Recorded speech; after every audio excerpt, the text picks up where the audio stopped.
Hello, everyone. Welcome to Know the Faith, Defend the Faith. My name is William Hemsworth. It's great to be with you for today's episode.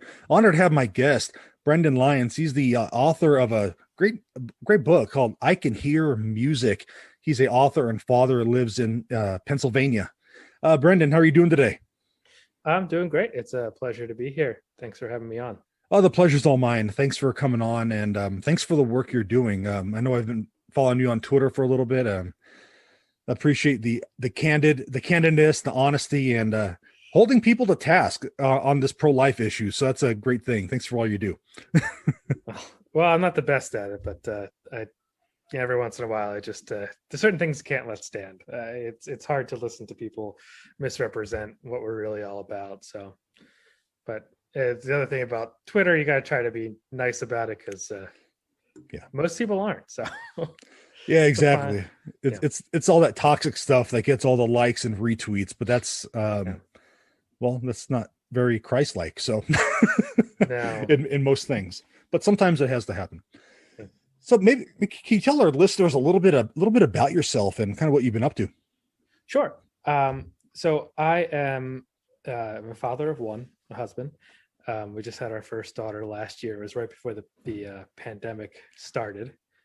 So that was interesting. It actually kind of ended up being almost a bit of a blessing because we got to stay home. I realized that it was a struggle for a lot of people, and it was its own challenge for us. But the silver lining was we got to be home with Marielle for longer than we normally would have.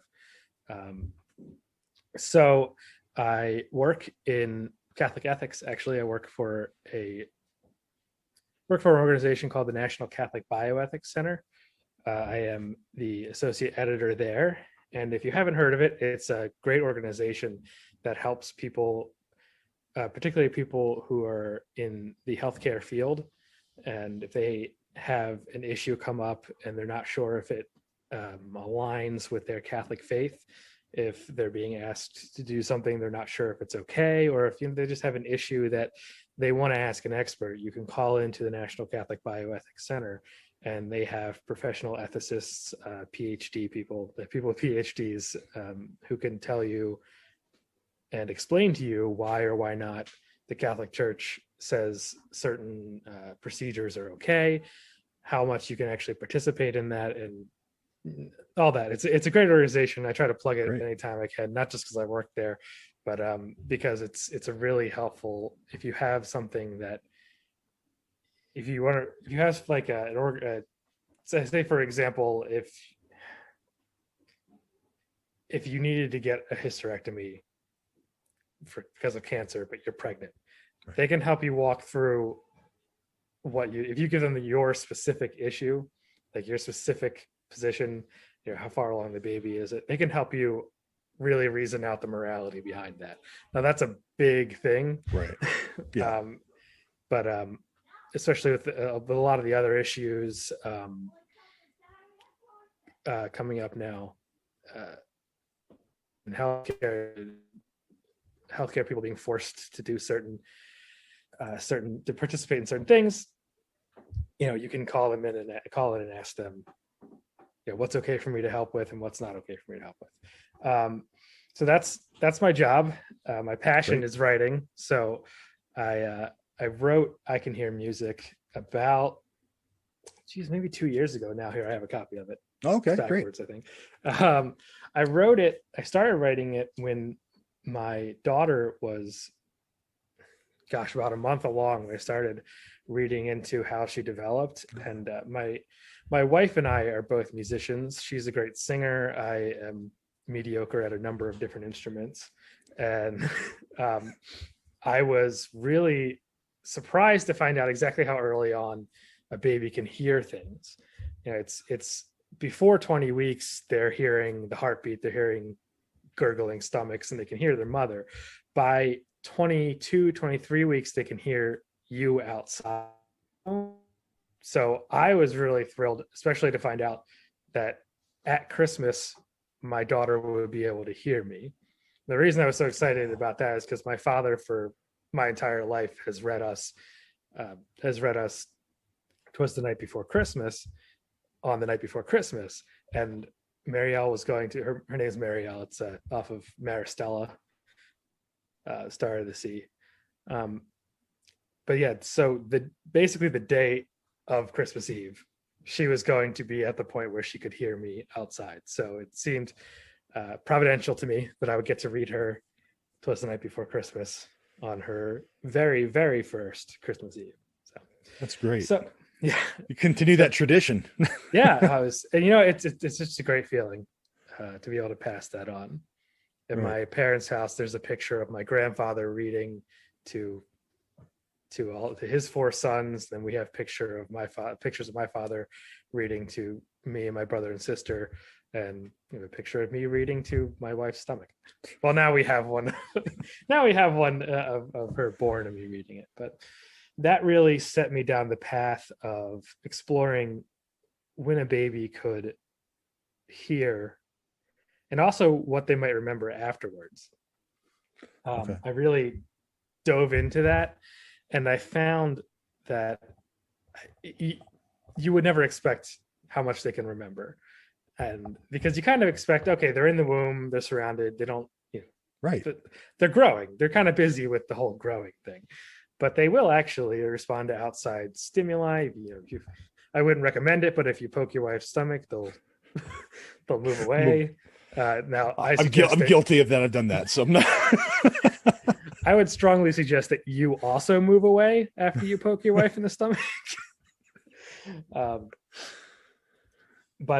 Yeah, the fact that they'll remember after they're born was also very striking, and I actually got to see it firsthand. So my wife is a cantor, and she sang at a couple different churches, and one of the most common songs is the Sanctus. They do the Holy, Holy, Holy, and the music was the same for at least two of the churches. And my daughter would kind of wiggle around in the womb for that. Now, then after she was born, when we went right into quarantine and we were all watching, or most of us, I guess, I don't know, we were watching Mass on television, and she was a baby. She wasn't really paying attention to what was going on until the Sanctus, and then she starts craning her neck to see the television because she remembered it. It wasn't just one time. It was, and it wasn't just the sound of the organ, because the organ played other songs that she didn't respond to. So several Sundays in a row, she was looking to see the Sanctus. So that kind of made it in, and so the book itself talks about music. I don't know if you can see. Yeah. Where you can hear music, the baby can hear music, how it starts, and then it goes into remembering afterwards, and that whole experience that the child will have. They'll learn music, they'll learn sounds, they'll learn the heartbeat, and then they'll carry it back out. Because if you put a baby next to your heart, that baby is like, oh, there's the heartbeat. Okay, I'm soothed. Right. So, and another thing I have that may have been gratuitous, but it was important to me to include, was my work. At the end of the book, actually, this is in the first copy that doesn't have it. I added it later. You can actually go in and you can look up the research studies that went into. Oh, cool. Okay. Yeah, that went into when babies can hear, what frequencies they can hear in the womb, and remembering things afterwards. So there's a little timeline, there's a brief timeline, and then there's actually some citation. That's a little bit of a product of my job, because citing your sources is always really important when you're trying to talk about anything. So now, your 2-year-old probably not going to care, but you know what? As they get older, and also for you, it can hurt, Right. But I think that's important though. So can you walk us through like when the child starts to hear and maybe what they remember? Is there like a time frame that they do? Yeah. So around 20 weeks, 18 to 19 to 20, they can really hear heartbeat and stomach gurgling. And then around 23, 24 weeks, they can hear lower voices. They actually can't hear higher voices until about 30 to 32 weeks. In the book, I mentioned that as I kind of frame that as when you're in the choir. So at 30 weeks, you could hear the full range of voices. So the baby could get the range of the choir. Now, they're not going to come out being able to sing along, but they will recognize things. They will respond to things in a similar way as they did before they were born. So it's really, around 20 weeks, those earbuds will start to really receive sounds. So those earbuds started budding 7 or 8 weeks. Yeah, pretty early into on. So about the same time that the arms are you got your joints in your arms. So around 7-8 weeks, you've got ears, you've got joints in your arms, and not that much you can do with them at that point, but they're there. So yeah, about 20 weeks is when the baby is really starting to pick up sounds. That's great. Now, this book came out in January. Was there a specific reason why January was the right time for it? I would love to say that it was meant to come out alongside the March for Life, but no, it was just when I could get it out, to be honest. Fair enough. Yeah, there's a lot that went into getting the illustrations together and everything I needed to get printing. So no, that was kind of a coincidence, but it was a happy coincidence. So now you showed us some of the illustrations there. I guess, what was that process like, getting those illustrations done, and of course matching them with the writing to get that message across about how they can hear music? I worked with a young artist named Missy Johnson. And she was we found each other through a mutual Twitter follow. It was a bit of a less orthodox way of doing things, but I really wanted to find somebody else who was passionate about the subject. So she's a member of, have you ever heard of the Life Runners? Dr. Pat Castle he's I haven't. Relevant Radio. Oh yeah, it's there now. I'm not a runner. I'm cutting this off at the shoulder, so you can't tell that I'm not a runner, but I'm certainly not. But they basically they run for pro-life. They wear their pro-life shirts, they have a chant, and they go to marathons across the country, and they jog and they try to spread the pro-life message that way. So she, I knew, was somebody who was very passionate through that. So we really just talked about what it should look like. I did some terrible sketches of the basic ideas because I cannot draw, and then we came up with a couple. We talked it over, and then she did the rest. I think it's important to let the artist be the artist. Like, I wasn't going to tell her like how to draw everything, and I think that it came out very well. It's cute illustrations that I think go with the kind of a cute theme, and frankly I wanted it to be adorable, and I think it is. So and it is, the illustrations are really good, and I could see kids gravitating to it, obviously. Now, is there how do I phrase this? How can we as parents, because it's a children's book, how could we help our children appreciate the message in the book? Well, I think who this book is especially great for is young children who have another sibling on the way. Oh, okay. Because I think that you get the idea that, okay, well, mommy has a baby in her belly. That's accurate, more or less, but it's not necessarily telling you what's going on. And this, I think, is a great way for children to get like a little piece of what's going on, because you can feel a kick, you can know that there's a baby in there. But if you're 5 years old, what does that really mean to you?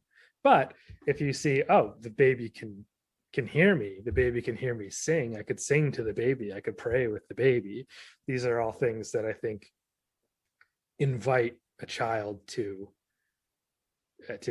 interact with the baby rather than just kind of know that the baby's there.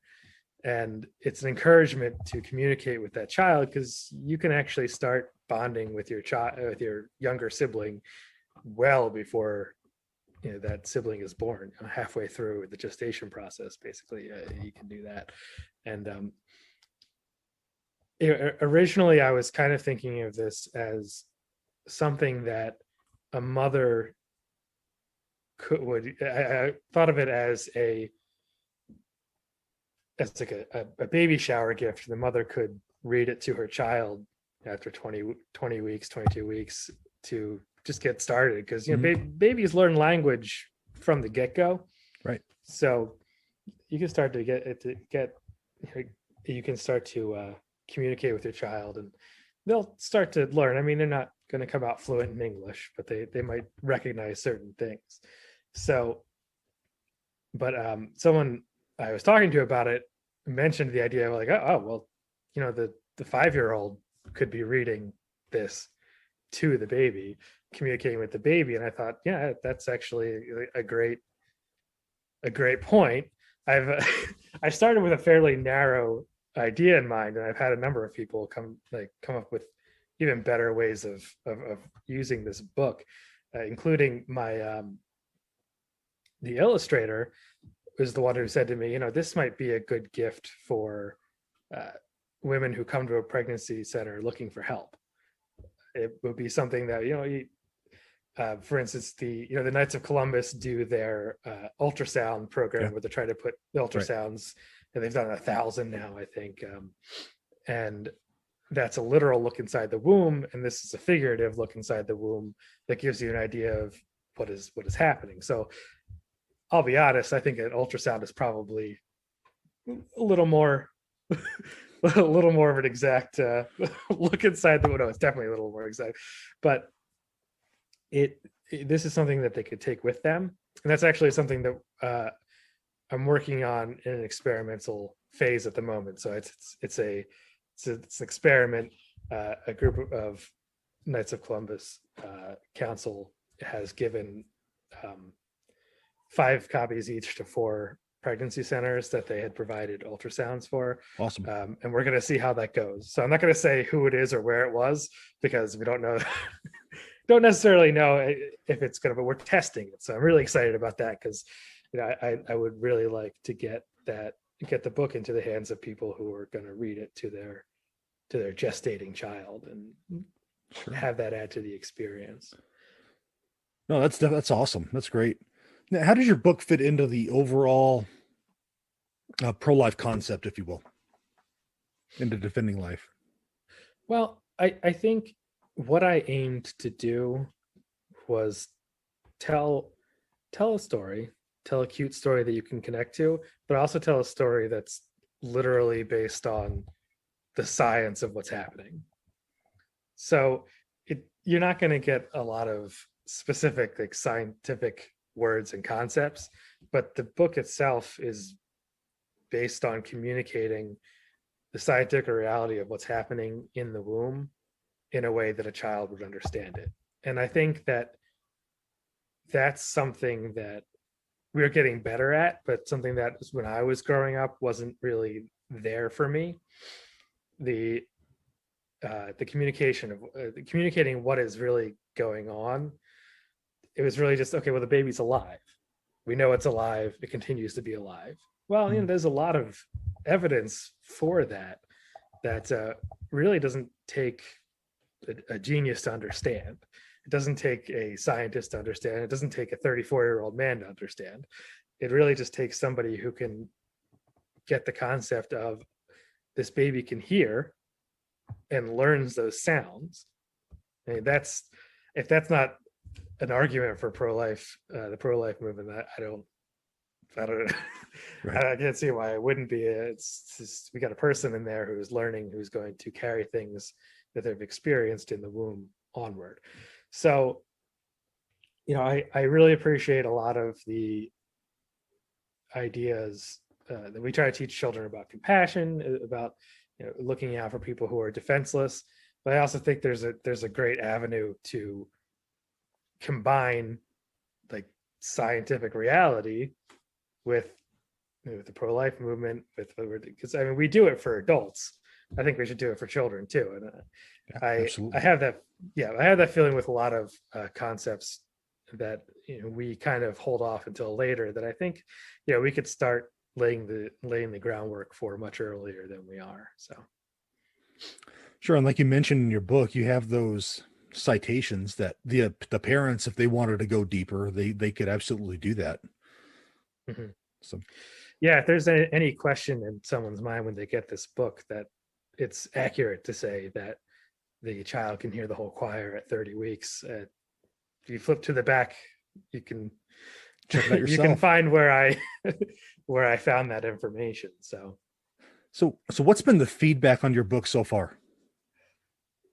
It's been pretty good. It's a lot of people have commented on how cute it was. I've had a couple people who agree that it's important way to try to communicate the issue. Uh, really, the only negative feedback I had is that it doesn't mention God. It does mention singing in church. That wasn't me trying to dodge my faith, but it was really just trying to zero in on the scientific thing that was going on. I am a Catholic. If anybody ever asked, I would hope there would be no question. But I really, one of the people I follow on Twitter, and their blog as well, is Secular Pro-Life, and I think that one of the great things about them is that they really show the work, and that's something that I really wanted to do. Now, I think that you can show the work and support Catholic conclusions on most ethical issues, but yeah, I was inspired by that to make something that anyone reading it, regardless of their religion, or they could just see the truth of what was going on. Mm-hmm. So, it was.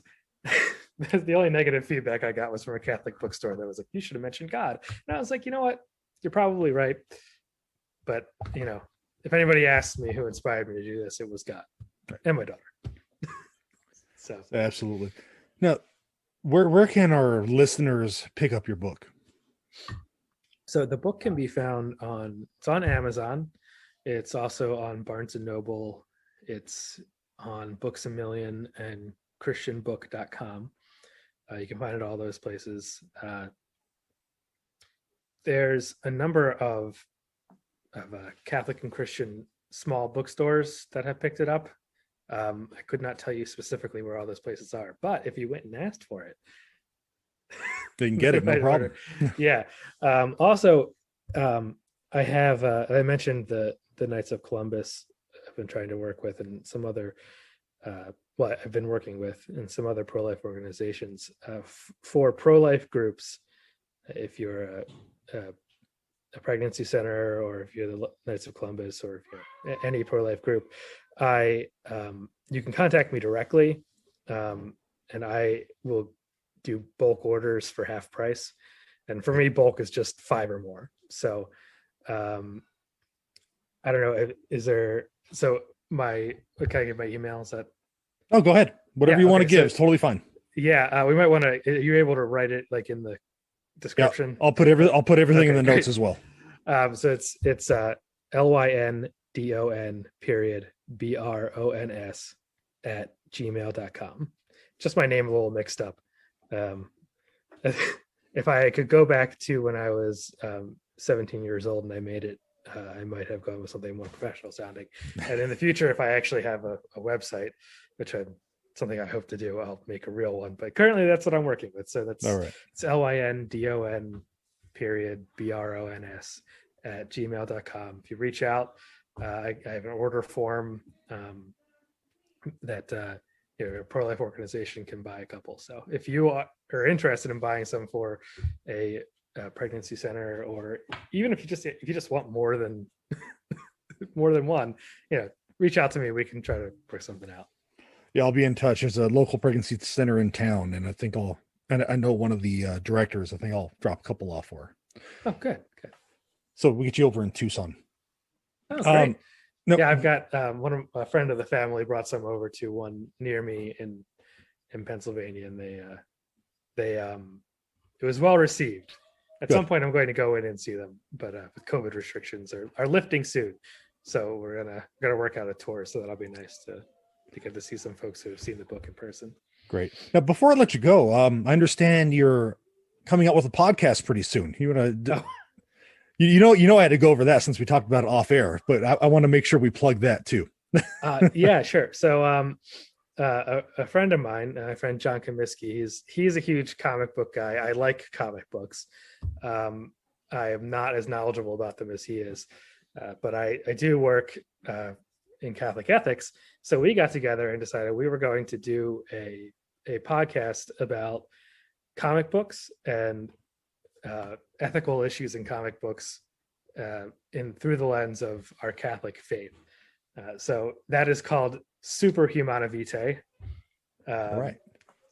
I like it. And so we actually came out with our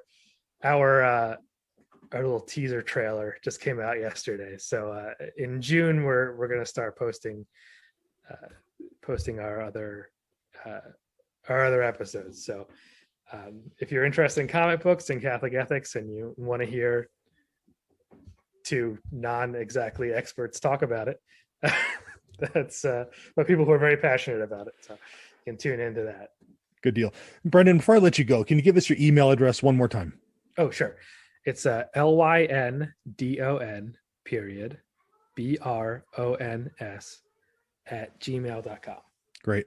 Well, Brendan, thank you for your time today. Thanks for sharing everything you're up to. I really appreciate it. Thanks for having me. Oh, my pleasure. God bless you. God bless you too.